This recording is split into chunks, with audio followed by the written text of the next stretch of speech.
Halo guys, perkenalkan nama saya Ayu Nadila dari kelas 2L Manajemen Fakultas Ekonomi dan Bisnis Universitas Swadaya Gunung Jati, Cirebon. Di sini saya akan menjelaskan sedikit materi tentang manajemen inovatif, yaitu materinya tentang organisasional learning.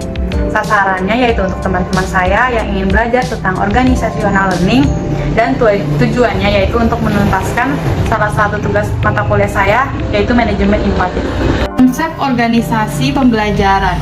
Organisasi pembelajaran merupakan proses pengembangan performa karyawan dalam organisasi secara kontinu meningkatkan kapasitasnya untuk mengatasi setiap tantangan dan perubahan. Pembelajaran itu sendiri yaitu proses untuk mendapatkan pengetahuan yang dilanjutkan dengan aktualisasi. Pengetahuan yang sebelumnya telah dimiliki melalui dua hal, yaitu ada proses mendapatkan pengetahuan untuk mengetahui bagaimana cara mendasari pengetahuan fisik untuk produksi tindakan. Yang kedua yaitu proses mendapat pengetahuan untuk mengetahui mengapa demikian yang dihasilkan kemampuan untuk mengartikualisasikan pemahaman konseptual dari sebuah pengalaman menurut Kim 1993. Tingkatan organisasi pembelajaran, yaitu pertama, berpikir sistem. Berpikir sistem yaitu secara keseluruhan terhadap interaksi antar unsur dalam batas lingkungan tertentu yang bekerja mencapai tujuan. Yang kedua ada mental model, yaitu kemampuan sikap, mental atau model yang dimulai dari penguasaan pribadi yang tinggi dalam keadaan hidup selalu belajar. Tim pembelajaran. Tim pembelajaran yaitu pembelajaran dalam tim dimulai dengan dialog, merupakan kemampuan anggota tim untuk menunda asumsi dan masuk ke dalam pikiran bersama secara murni menurut Senge 1994. Yang keempat adalah personal mastery, upaya keahlian terus-menerus dalam mengklarifikasikan visi pribadi, visi organisasi, memfokuskan energi, mengembangkan kesabaran, melihat dengan objektif, dimulai dari hal yang sungguh-sungguh bagi organisasi. Yang terakhir yaitu membangun visi bersama. Di sini dimaksudkan yaitu kenyataan pembelajaran terus-menerus sepanjang berhubungan dengan visi kepemimpinan yang memberi inspirasi pada organisasi, merupakan kapasitas untuk berpegangan pada gambaran bersama akan keadaan yang ingin diciptakan di masa yang akan mendatang. Teori pembelajaran dalam sebuah organisasi. Yang pertama yaitu operant conditioning atau Skinner.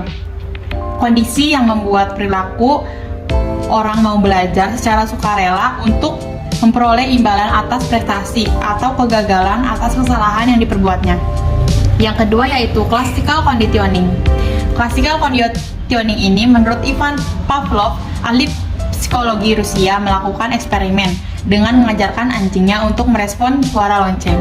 Dia menemukan suatu kesimpulan bahwa apabila kondisi tidak ada stimulus, maka tidak akan terdapat respon terhadap suatu objek yang menjadi fokus perhatian, ataupun sebaliknya. Yang ketiga yaitu social learning theory. Robbins menguraikan tentang social learning bahwa orang atau masyarakat akan melakukan pembelajaran melalui pengamatan dan pengalaman secara langsung tentang terjadinya masalah atau objek. Selanjutnya yaitu model pembelajaran masyarakat. Yang pertama yaitu harus memperhatikan proses untuk memperhatikan. Yang kedua yaitu proses untuk mengingat. Dan yang ketiga yaitu proses mesin untuk meniru. Serta yang terakhir yaitu proses pemberdayaan atau penguatan. Selanjutnya yaitu cara manajer menjadikan organisasi pembelajaran. Langkah pembelajaran yaitu ada penguasaan pengetahuan. Selanjutnya yaitu distribusi informasi dan interpretasi informasi dan pengingatan organisasional menurut Wibowo 2006. Cara dalam menjadikan sebuah organisasi menjadi sebuah pembelajaran, yaitu pertama pembelajaran analitis, yang kedua pembelajaran sintesis, pembelajaran eksperimental, pembelajaran interaktif, pembelajaran struktural, dan pembelajaran institusional menurut Wibowo 2006. Karakteristik organisasi pembelajaran tersebut ada gagasan baru merupakan syarat bagi organisasi pembelajaran. Yang kedua, pengetahuan baru harus ditransfer ke seluruh organisasi. Yang ketiga, perilaku organisasi harus berubah sebagai hasil pengetahuan baru menurut Wibowo 2006. Selanjutnya ada dimensi dan karakteristik. Sebuah pembelajaran yang dilakukan organisasi secara keseluruhan seolah organisasi tersebut mempunyai sebuah otak seperti manusia. Yang kedua yaitu berpikir sistem merupakan hal fundamental. Yang ketiga, kegiatan didirikan dengan aspirasi, refleksi, dan konseptualisasi. Aspek strategis organisasi dan hambatan pembelajaran. Yang pertama ada organisasi belajar menurut Hartanto 1996 yang mengemukakan bahwa organisasi yang adaptif dan responsif terhadap lingkungan eksternalnya sekaligus kuat dalam integrisasi internalnya menurut Hartanto. Yang kedua yaitu organisasi belajar, proses di mana anggota organisasi mendeteksi berbagai kesalahan, kemudian mengoreksinya melalui berbagai tindakan dan merestrukturisasi organisasi. Yang ketiga yaitu organisasi belajar yang merupakan proses yang menunjukkan tim manajemen mengubah pembagian model mental organisasi, pasar, dan persaingan mereka.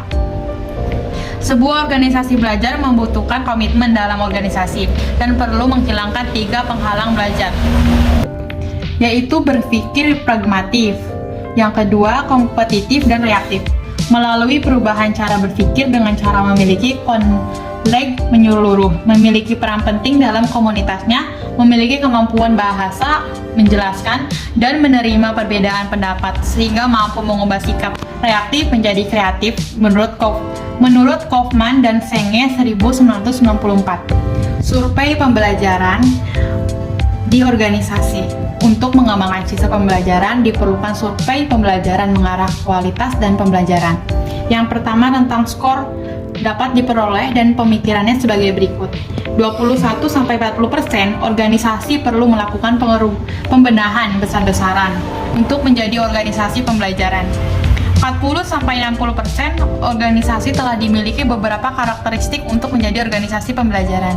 60-80% organisasi telah memiliki dasar yang baik untuk menjadi organisasi pembelajaran. 80-100% organisasi telah memiliki karakteristik untuk menjadi organisasi pembelajaran. Ya. Resistensi dan solusi pemecahan masalah dalam pembelajaran organisasi. Anggota organisasi tidak sadar menolak pembelajaran, yaitu fokus pada fragmentasi daripada sistem. Mereka menekankan kompetensi di atas kerjasama.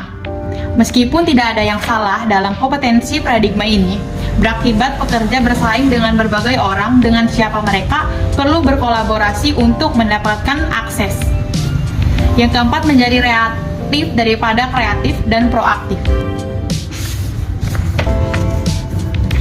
Dalam menghadapi resistensi terhadap pembelajaran organisasi perlu suatu tindakan.